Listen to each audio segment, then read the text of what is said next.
Hello and welcome to light of law मेरे सारे BEd और बीटीसी के साथियों। सुप्रीम कोर्ट से लेकर के तमाम हाई कोर्ट्स में बीएड और बीटीसी का केस चल रहा है और इसी बीच में जो है एक जो बीटीसी के साथियों की तरफ से एक बात कही जा रही है कि आईए फाइल करना जो है बीएड के पक्ष में ये एक सुसाइडल वर्क हो गया है जिसके जरिए बीएड बाहर हो जाएगा।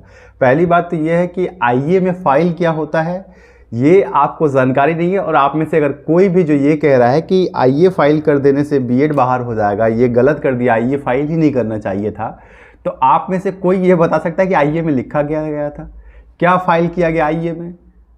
अगर आपको इसकी ही जानकारी नहीं है तो फिर इस तरीके का मिथ मत फैलाइए कि इससे बीएड को ही नुकसान हो जाएगा। कोई भी अपना केस लड़ता है तो इसलिए नहीं लड़ता है कि जिससे वो हार जाए, ऐसी चीज़ें वो डाल दे कि वो हार जाए, तो ये एक मिथ है। अब बात करते हैं 3 राज्य। देखिए, एक तो बिहार है, दूसरा है मध्य प्रदेश और तीसरा है केवीएस।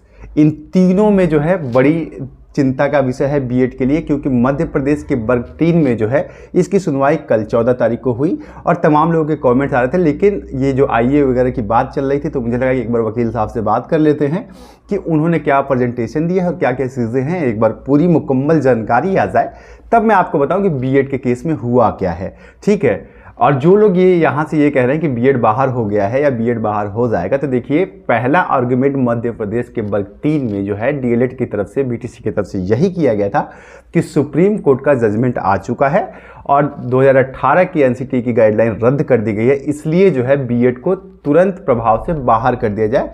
यही पहला ही आर्गुमेंट यही था कोर्ट के अंदर, जिसे कोर्ट ने फौरी तौर पर एक्सेप्ट करने से मना कर दिया। पहली चीज़ तो यह है कि कोर्ट ने सीधा सीधा कह दिया कि डिनाइड, अभी हम इस पे ये फैसला नहीं लेंगे। पहली चीज़ हो गई। अच्छी बात यह है कि देखिए, मध्य प्रदेश सरकार जो है ना वो बैक कर रही है बीएड को। अपना सरकारी वकील, देखिए, एक वकील कोर्ट के अंदर खड़ा करना कितना फाइनेंशियल क्राइसिस होता है। सुप्रीम कोर्ट में अभी जो लड़ाई लड़ रहे हैं हम लोग, उसमें कितना ज़्यादा दिक्कत है, क्योंकि आपको पता है रिव्यू पिटीशन में जो है आपको सीनियर एडवोकेट ही केस फाइल करते हैं। रिव्यू पिटीशन में कोई मतलब न्यू एडवोकेट्स नहीं कर सकते, जैसे हम लोग नहीं कर सकते, सीनियर एडवोकेट ही करे। तो उसमें कितना ज़्यादा फंडिंग आता है, कितना खर्च होता है, लेकिन इसमें जो है मध्य प्रदेश सरकार जो है कर रही है। लेकिन यहाँ बिहार में आ जाइए तो बिहार सरकार ने लीगल रिप्रेजेंटेशन के नाम पर बीएड वालों का कुछ भी नहीं किया, एक पैसे का साथ नहीं दिया। ये बिल्कुल सत्य है और इसको कहने में मुझे किसी तरह का गुरेज नहीं है।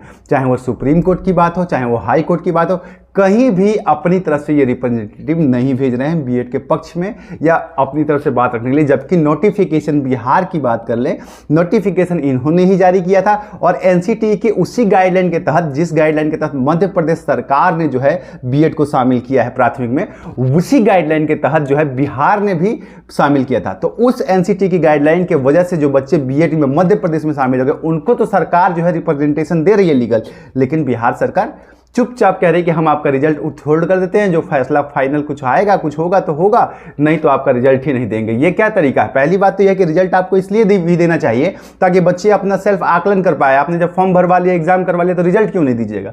रिजल्ट दीजिएगा तभी तो पता चलेगा उसने कितना किया। तो ये 2 चीज़ें, खैर इसकी बात मैं बाद में करूँगा, ये दूसरे एंगल पर चला जाएगा। अभी केस के ऊपर फोकस करते हैं कि क्या है केस और क्या क्या सुनवाई हुई और उसमें क्या चीज़ें निकल के आई हैं। और जो ये कहा जा रहा है कि इस केस में आईए फाइल होने से बीएड बाहर हो जाएगा या बाहर हो गया है, ये सारी बातें मिथ हैं।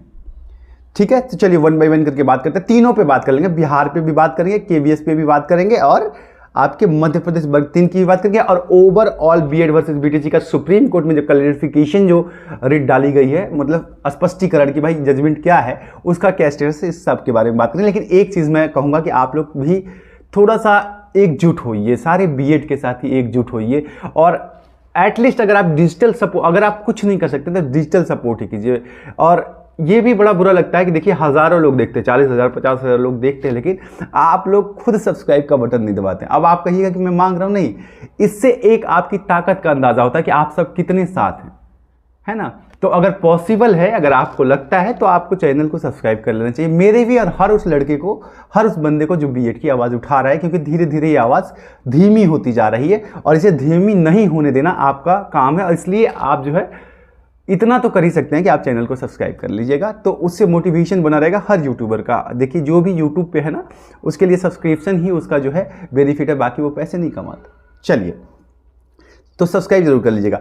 अब देखिए, मध्य प्रदेश में हुआ क्या है। मध्य प्रदेश में सरकार ने वर्ग 3 में बीएड वालों को नियुक्ति पत्र देकर के ज्वाइन करा दिया है। 5 महीना नौकरी के हो गए, 5 महीने से उनको सैलरी मिल रही है, ठीक है। और उन्होंने किस बेस पे कराया? उन्होंने कराया है एनसीटी के 2018 की गाइडलाइन के तहत।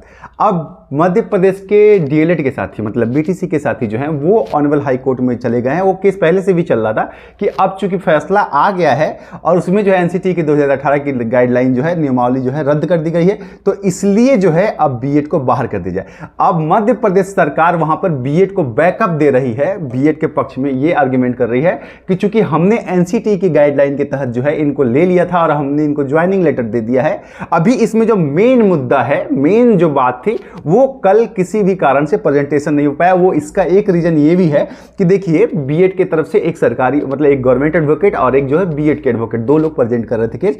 गवर्नमेंट एडवोकेट को शॉर्ट टाइम पे नोटिस मिला था, तो आईए के बारे में उनको जानकारी नहीं थी कि आईए में क्या फाइल हुआ है। इसको इतना बड़ा मत बनाइए, क्योंकि होता है कई बार अगर एडवोकेट हम लोग को पता नहीं रहता कि कब आपका केस आएगा और कब टेकअप होने वाला है, और शाम को पता चलता है कि गवर्नमेंट की तरफ से एक आता है कि भाई आपको जो है ये केस प्रेजेंट करना है कल। अब 10 घंटे, 12 घंटे, 6 घंटे में आपको पूरा केस तैयार करके जाना रहता है, तो ये पॉसिबल नहीं होता है। तो ऐसी स्थिति में वकील यही कह देते कि हमको टाइम नहीं मिला, तो ऑनरेबल जस्टिस, ऑनरेबल कोर्ट से मैं डिमांड करता हूं कि हमें एक नया डेट दे दिया जाए जिसमें हम पूरी तैयारी के साथ आए। और ये बात कोर्ट कंसीडर करती है, और इसीलिए मध्य प्रदेश हाई कोर्ट ने जो है ये बात कंसीडर करते हुए कि ठीक है आप एक बार फिर से तैयारी करके आइए, और 4 अक्टूबर को इसकी डेट दे दी है, ठीक है। तो ये बात आप समझ लीजिए कि 4 अक्टूबर को डेट दे दी, जिस दिन उसकी पूरी बहस होगी। लेकिन ये जो है बीएड को बाहर करने की जहां तक बात है, तो डीएलएड के ओपनिंग रिमार्क पर भी, आर्ग्यूमेंट पर भी ऑनरेबल हाई कोर्ट ने कहा कि हम अभी बाहर नहीं करेंगे जब तक पूरा मामला समझ न ले। अब यहाँ बात यह है कि 5 महीने से मध्य प्रदेश सरकार उनको सैलरी दे रही है,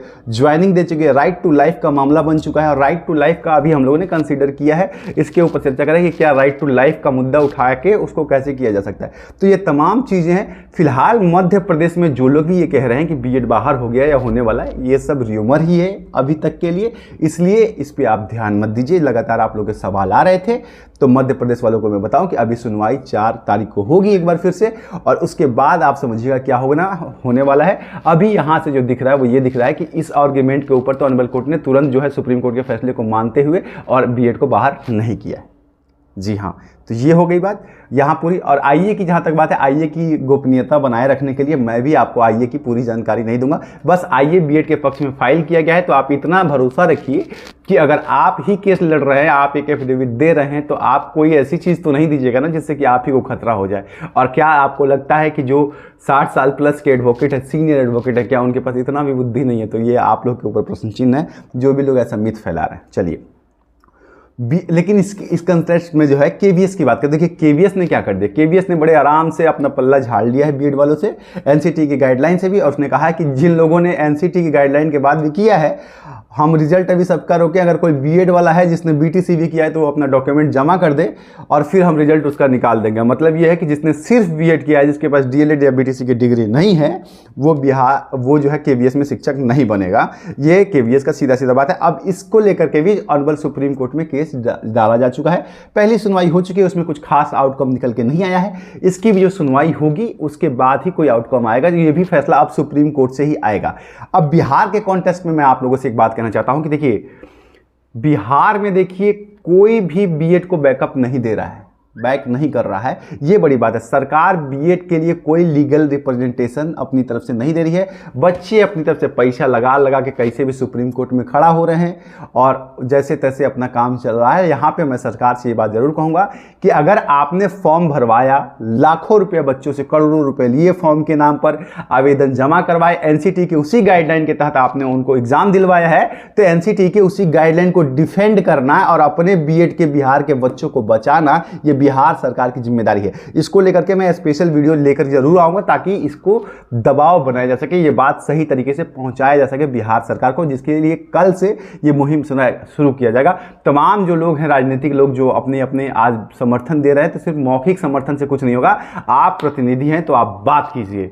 केंद्र में बीजेपी की सरकार है, अगर बीजेपी के कोई बड़े नेता ये कहते हैं कि बीएड होने हो, तो केंद्र में अपनी बात रखें, एनसीटी के ऊपर दबाव बनाएं, नई गाइडलाइन क्यों नहीं जारी कर रही है। तो तमाम चीज़ें हैं जिसको लेकर के हम आगे बात करेंगे। फिलहाल जो केस है। और एक और केस है उत्तर प्रदेश में शिक्षा मित्र वर्सेस 69,000 भर्ती, तो उसकी भी मैं आपको बात करूं कि आज स्ट्राइक खत्म हो गई वकीलों की इलाहाबाद हाई कोर्ट से, और उसके बाद आज सुनवाई हो रही है। हो सकता है 4 बजे तक सुनवाई अगर होता है, उसका कुछ आउटकम निकलता है, तो मैं आज शाम को या फिर कल सुबह आप लोगों के लिए वो वीडियो बनाऊंगा कि शिक्षा मित्र वाले केस में क्या हुआ।